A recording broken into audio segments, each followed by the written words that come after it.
friends, and welcome back to Vintage Bungalow. We have lots going on in the video today. We completed our subway tile backsplash and it looks beautiful. Now, it took us about a week to do it because Rick and I have never done a tile backsplash before. We've done all kinds of flooring in the past. We've done peel and stick, we have done slate, we've done ceramic tile, we've put in solid oak flooring, but we've never done a backsplash. And so we wanted it to be right. So we were very meticulous and we took our time. And also, Rick is still working full time and he works 10 hours a day. And so, you know, we're like weekend warriors. We really are. Things that I can do during the week, I do, but the bulk of the projects we do together are done on the weekends. But it turned out beautifully and I can't wait to show it to you. Also, I did a couple of wallpapering projects as well. One is a cute accent wall in the kitchen, and the other is doing the inside of a cabinet. And I will show you how that all turned out and why I chose to do that. But it looks great as well. And I also did a sewing project as well for the kitchen. So I cannot wait to show you how this is all turned out. And so without further ado, I'll show you what we've done.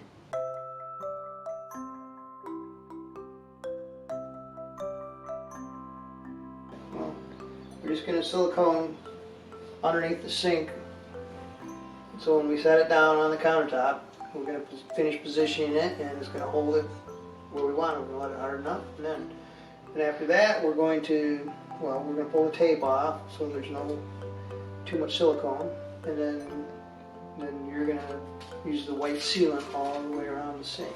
So right now this is just to hold it down.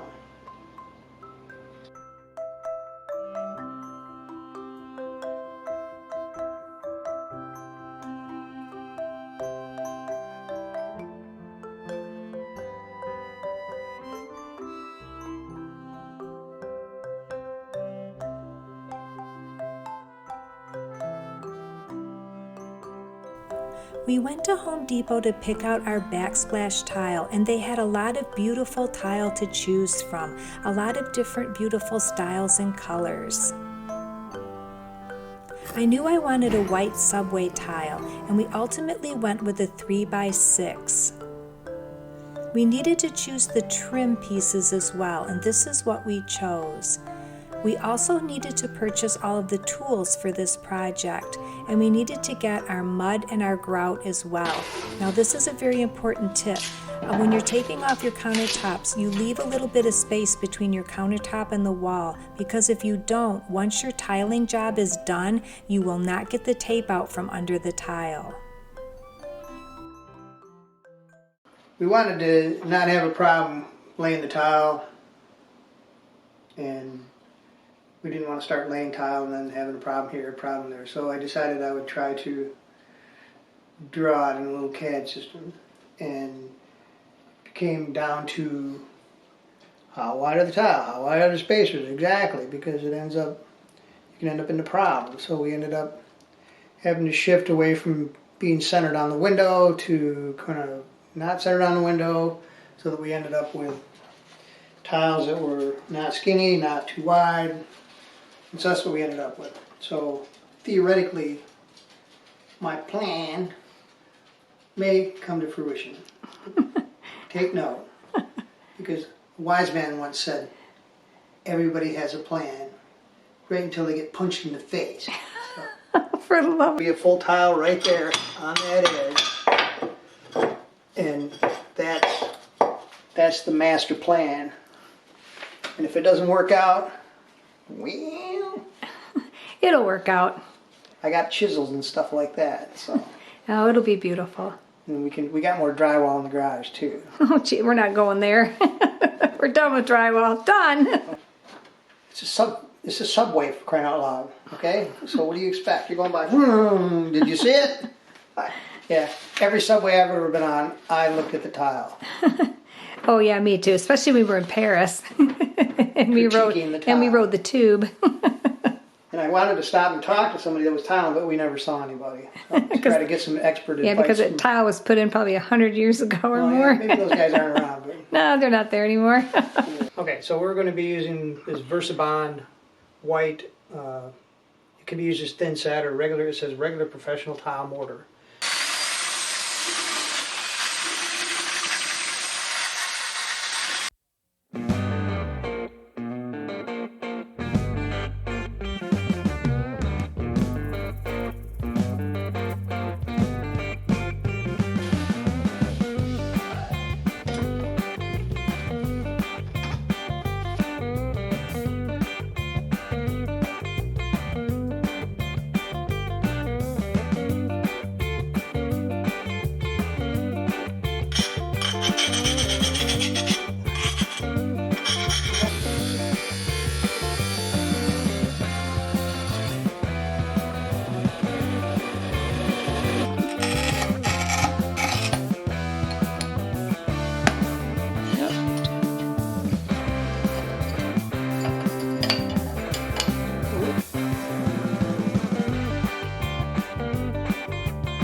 bit off. And the tile's gonna fill it up.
I'm wiping down all of the tiles with a wet sponge because we used a pre-mixed grout and it worked really well for us, but it was a lot easier to put on when the tiles were wet.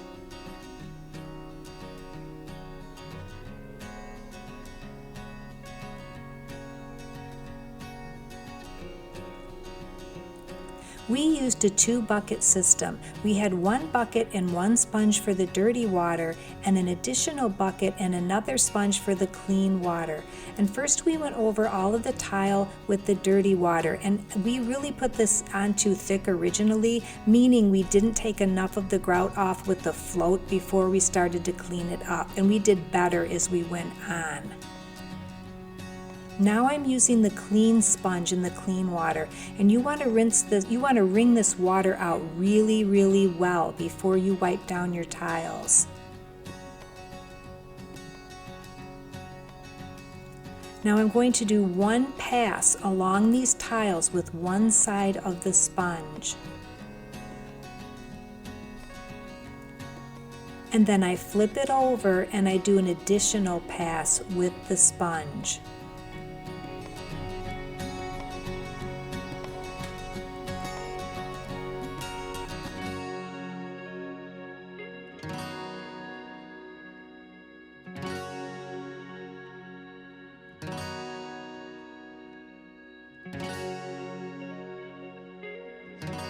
Take long for this stuff to dry on these tools, especially the float.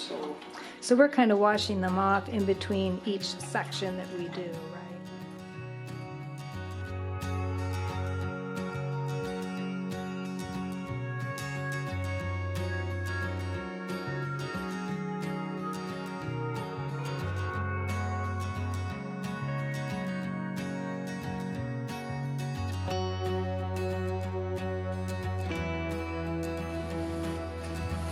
What do you think of our tiling job, Emma Nunu? Do you like it? Yeah, you like it?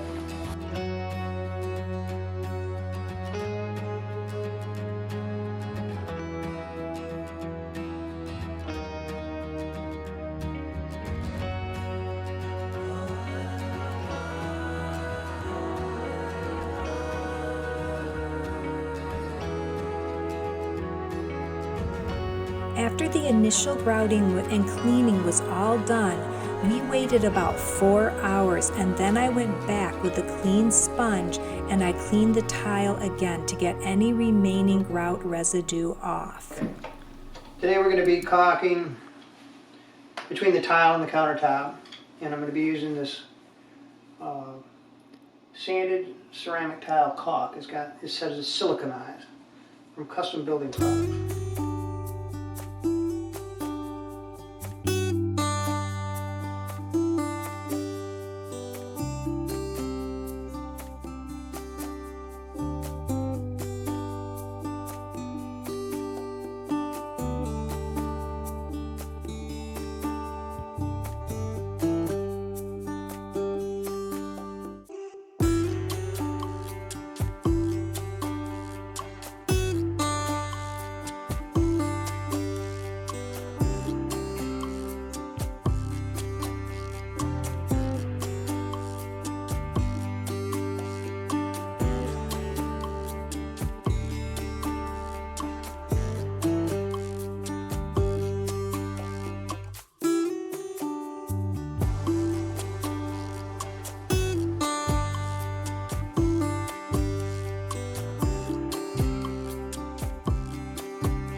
We decided to put in a new windowsill because the other one broke and it was almost flush with this, and she wanted a little space to put on stuff on there. So we got some wood and cut it out. It's some kind of a, I don't know if it's alder or something you can get at the cabinet store.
I purchased this beautiful peel and stick William Morris wallpaper from Amazon, and this is the Strawberry Thief in pastel colors.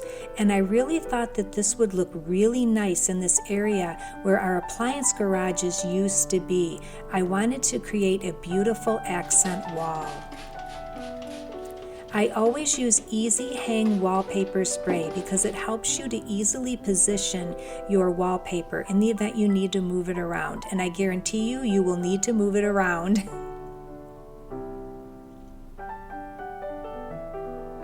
I use an X-Acto knife for all of my cuts, but I'm used to using a knife, and so for me it comes easy. For other people, you may feel you have more control with a utility knife. I do change my blades out frequently though.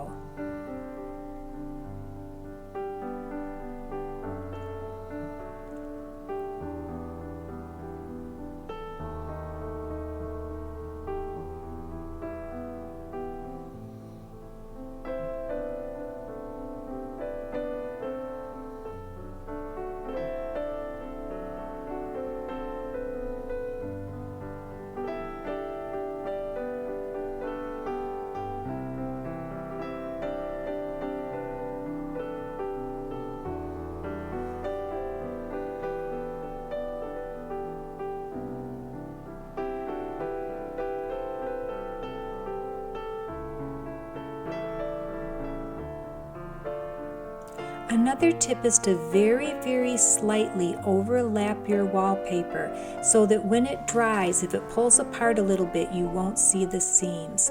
Next, I wanted to cover the switch plates so that they didn't stick out, and this was a fairly easy thing to do.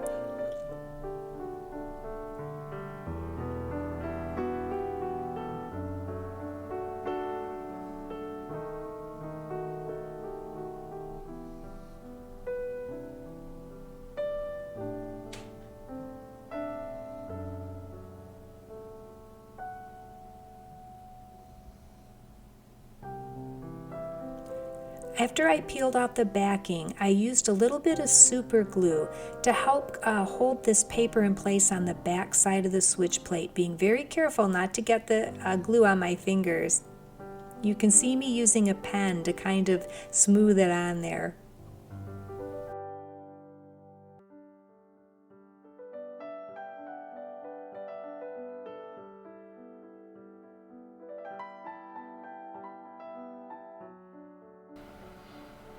And this is the finished product. Now the next switch plate cover was a little more tricky to do because I had a seam right in the middle of it with my wallpaper, so I had to seam the switch plate cover as well. I put a little bit of painter's tape on it to hold it in place so I could get an idea of how well I had it centered.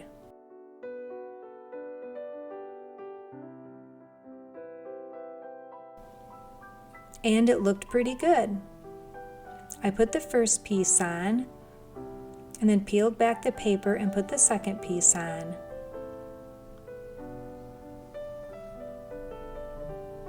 Being careful to get my seams lined up well.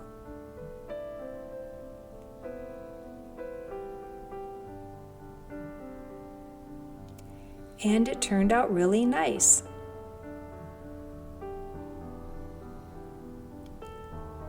When screwing your switch plate cover back on, you want to be careful to not over tighten the screw because you will rip your wallpaper if you do. You just want to make it just a little bit snug. And the final step was to caulk the wallpaper and the countertop.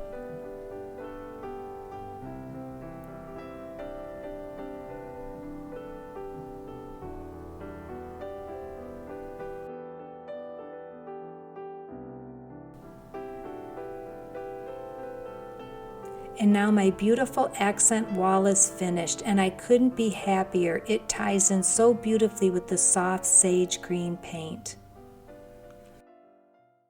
This area is above the refrigerator, and we had to completely reconfigure this in order to fit our fridge in because it was way taller than our old one. So we had to take the doors off of it, and we could no longer put them back on, and it really looked unfinished on the inside. So I purchased some peel and stick wallpaper from Amazon that had a wood grain look to it, and I wanted to cover the inside of this box with this paper. Now it was not easy to do.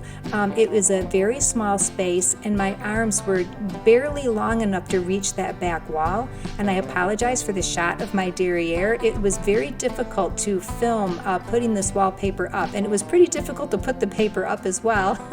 But in the end it was worth it. It really turned out nice.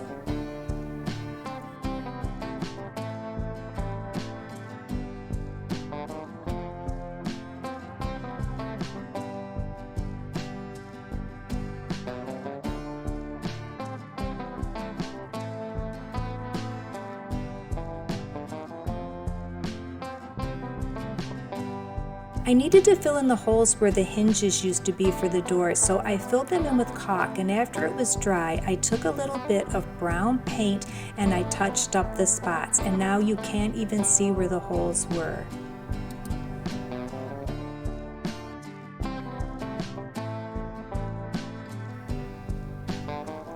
I went to Joann Fabrics and I purchased this really pretty cotton cloth fabric to cover the area under the countertop where our trash can is going to go. I just thought that this would be super cute. I could keep it closed when company was over so they wouldn't see our unsightly trash can. I put rings on it. I'm going to use a push rod to hold this in place under the counter so that I can easily take it off and wash it if I need to.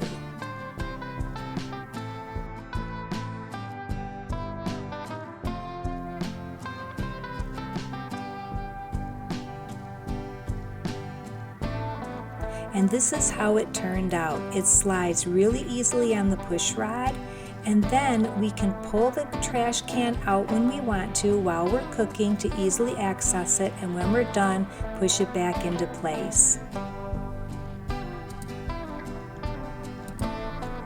And here is the final reveal of our beautiful new subway tile.